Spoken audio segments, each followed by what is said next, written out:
Hello and welcome to this January 17th, 2011 video version of Invested Central's Chart of the Day. I'm Tom Bowley, Invested Central's Chief Market Strategist, and it's my pleasure to provide you today's Chart of the Day. This Chart of the Day is brought to you by StockCharts.com, simply the web's best financial charts. Today we're taking a look at Korn Ferry International, ticker symbol KFY. This is about a $1.1 billion consumer discretionary company. Looking at the chart, you can see we were going sideways back over the summer, and then finally we started to make a few moves to the upside, breaking out. And even though we didn't have huge volume, you could see that most of the days we did have bigger volume on up days and lesser volume on down days as we were starting to make this push to the upside. And you can also see that as we were pulling back, the 20-day exponential moving average was serving as excellent support on the way up until early November when we made new highs, and you can see the MACD had rolled over. So we had a little bit of a negative divergence.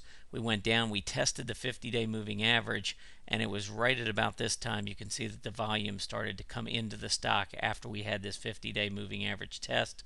We made one big push up here on heavy volume, pulled back one more time to the 50-day, and then in early December, this is when the volume really came into the stock as it broke up through the 1825 to 1850 level and went all the way up to about $24. Since that time, since we went up to 24, you can see we put in a reversing candle at the top.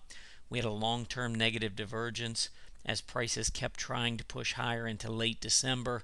You can see that the MACD had rolled over.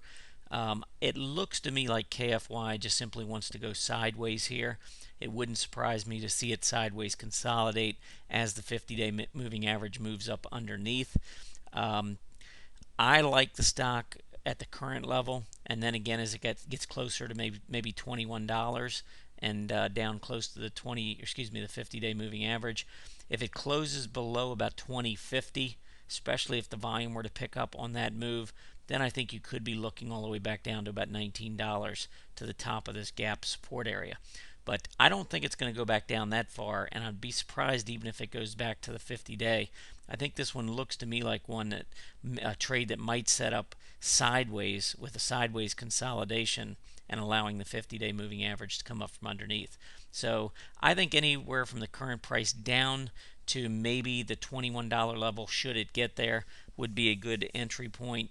That would lower your average basis to somewhere below $22, maybe around the $21.90 area, and then keeping a stop around $20.50 or so would limit losses to maybe around the 7% range. Now ultimately, I think the initial resistance area is up at $24. I think we'll move back up to $24, and ultimately on a breakout above $24, if we get some decent volume coming in, I think Korn Ferry could head all the way up to the $30, $31 level, making for a very nice trade.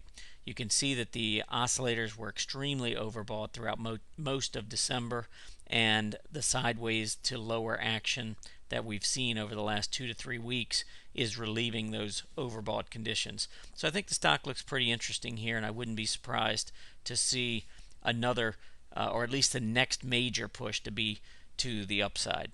Best of luck and happy trading.